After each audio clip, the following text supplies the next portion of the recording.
Hindi pa sigurado si Senador Amy Marcos kung masusundan pa ang pagdinig kaugnay ng pag-aresto kay dating Pangulong Rodrigo Duterte. Ayon sa presidential sister na siyang chairperson ng Committee on Foreign Relations na siyang nanguna sa investigasyon, nag-iisip pa siya kung magsasagawa ng pangalawang hearing sa issue. Kasi biglang maraming ibig magtestigo, tignan natin kung kailan may time. Kaya hindi muna ako magsasalita o maghahatol dahil tuloy-tuloy pa po ang hearing. Hindi pa tayo sigurado kung magsasara na po tayo dahil marami pang nagbo-volunteer. Tila hindi rin kumbinsido ang senadora sa paliwanag ng mga resource person na naimbitahan upang magbigay linaw sana sa nangyari.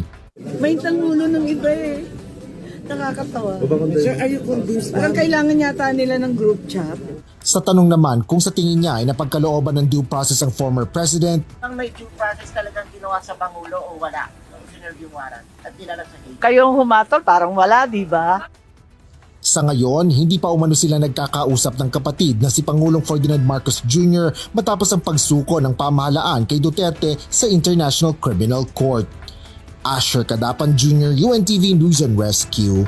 Diyos ang aming sandigan, serbisyo publiko ang aming pinahalagahan.